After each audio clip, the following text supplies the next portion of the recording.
Ya, Assalamualaikum warahmatullahi wabarakatuh. Saya Ade Maulana Saputra dari jurusan Teknik Mesin Universitas Bengkulu, Fakultas Teknik. Pada kesempatan kali ini, saya akan bagikan tutorial kepada teman-teman bagaimana membuat simulasi rangkaian elektronik untuk alat semprot hand sanitizer touch brush atau alat semprot hand sanitizer menggunakan sensor otomatis.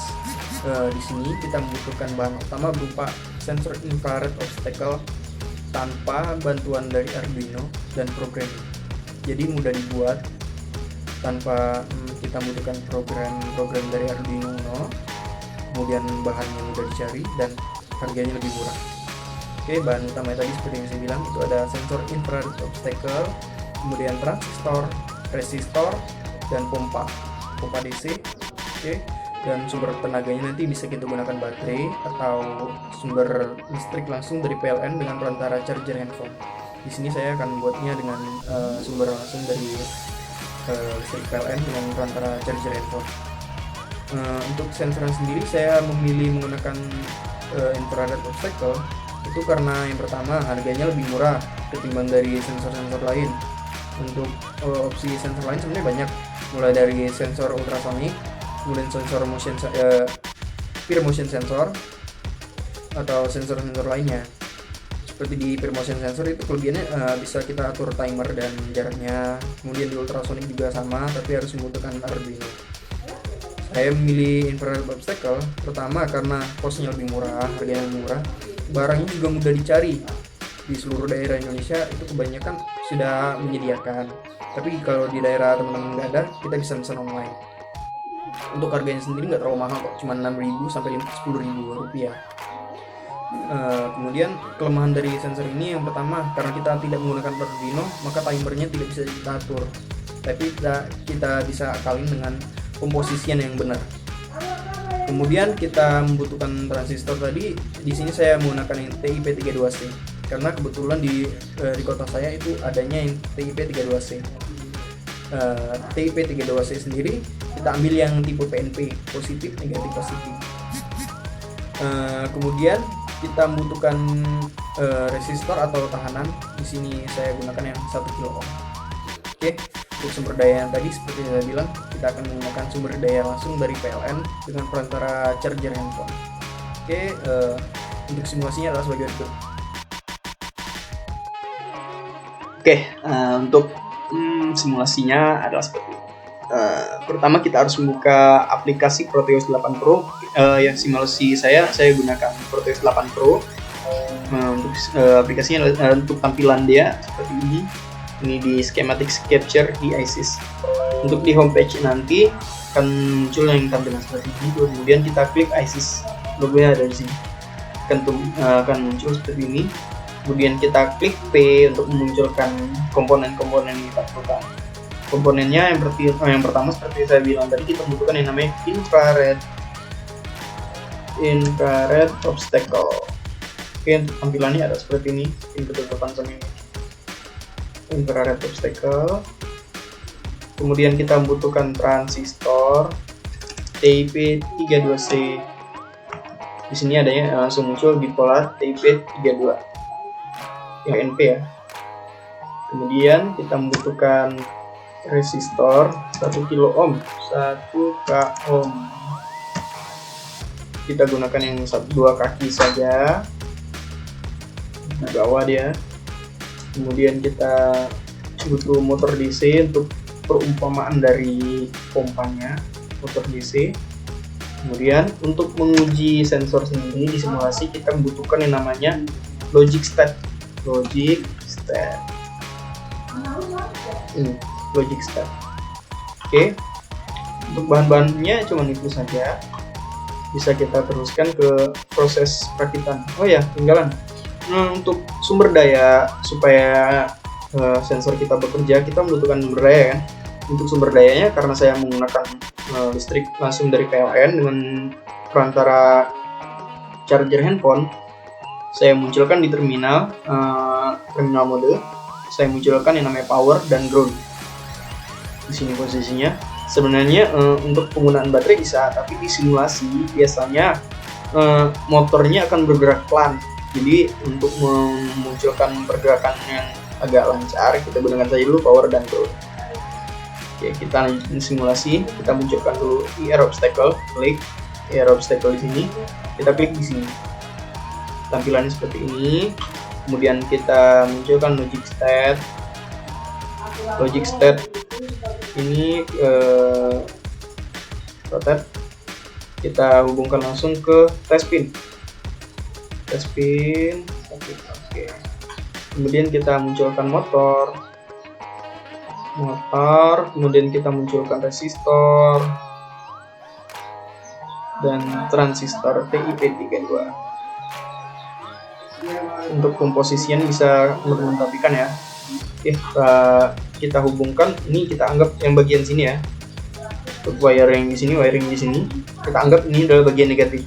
Maka kita hubungkan ke ground. Kemudian ini TP32 nya untuk transistornya kita rotate ya, untuk memudahkan komposisian kita rotate. Oke. Untuk bagian sini, untuk out kita hubungkan ke resistor. Pin out ini kita hubungkan ke resistor. Yang ini 10k ya, kita ubah jadi 1k ohm, 1 kilo ohm. Tahanan nggak terlalu besar. Setelah itu kita hubungkan langsung ke pin out dari transistor ini. Kemudian yang VCC, pin VCC ini kita hubungkan langsung ke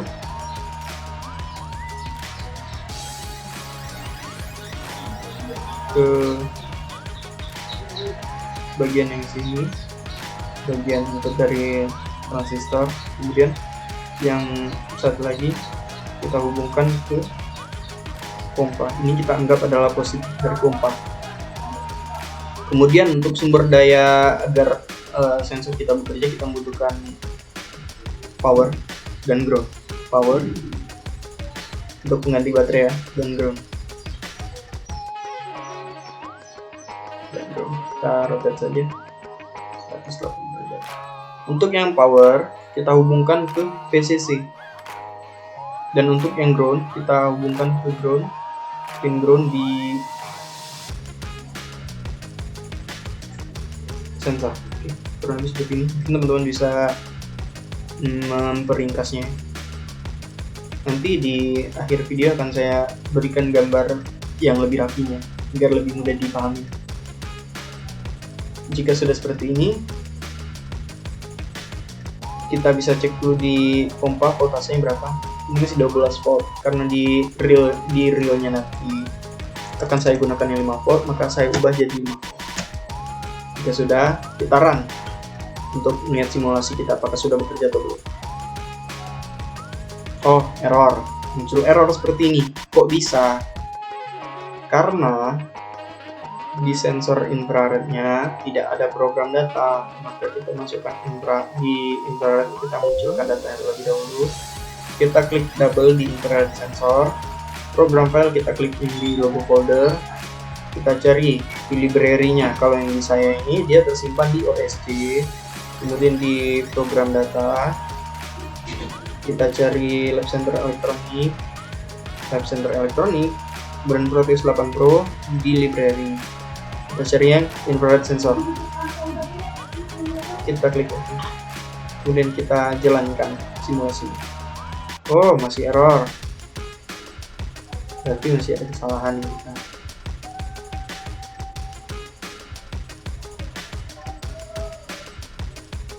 Nggak kesimpan. Kita ulangin lagi. OSC program data Lab Center Elektronik Proteus 8 Pro library infrared. Oke, kita jalankan. Oke, dia sudah berjalan. Kurang lebih seperti ini tampilan dia ketika dia sudah berjalan. Ini kondisi dari sensor sedang membaca adanya penghalang di depannya, makanya pompanya langsung bergerak. Karena di logic state-nya dia menunjukkan kondisi 0 atau kondisi sensor bekerja. Untuk melihat kondisi sensor mati, kita klik saja di logic state-nya. Fungsi dari logic start adalah memunculkan kondisi 1 dan kondisi 0, atau kondisi ketika sensor bekerja dan sensor keadaan mati. Ini kondisi sensor keadaan mati. Di logic start muncul angka 1. Jika kita klik kembali ke posisi 0, maka pompa akan bekerja. Oke, kita kembalikan di posisi mati terlebih dahulu. Di transistor, karena dia terhubung ke VCC dan ke out, maka cara membacanya begini. Yang di pin yang terhubung dengan VCC, bagian ini, dia akan mengalirkan powernya atau arus positif ke transistor langsung, dan ditahan terlebih dahulu oleh pin out ini dari infrared sensornya. Nah, jika di infrared sensor ini terbaca adanya penghalang, maka power dari dari pin VCC ini akan diteruskan langsung ke kaki pin satunya lagi dan berlanjut ke pompa. Maka listrik dari power dan ground akan berhubung, maka pompa akan bisa bekerja. Jadi prinsipnya sebenarnya transistor ini adalah pemutus arus juga, mirip-mirip dengan pemutus arus, tapi dengan bantuan dari infrared sensor. Oke, kurang lebih begitu teman-teman. Untuk bahan-bahannya seperti yang saya bilang tadi, harganya nggak terlalu mahal, ya paling kita habis sekitar 50.000 untuk sensor-sensornya saja, dan untuk sumber daya listrik. Oke, ini cuman 6 ribuan, kemudian ini sekitar 3 ribuan, ini transistor 3 ribuan, ini 10 buah cuman 1000, dan ini cuma 20.000. Untuk dua ini, karena saya menggunakan power dari listrik, saya membutuhkan kabel data dan charger handphone, adapter charger handphone.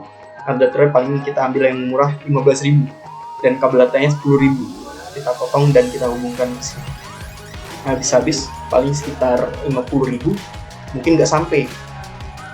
Karena mungkin teman-teman punya adapter charger handphone yang nggak kepake kan, atau kabel data yang nggak kepake, jadi bisa kepotong lagi harganya. Jadi mudah, murah, dan pasti bisa dibuat.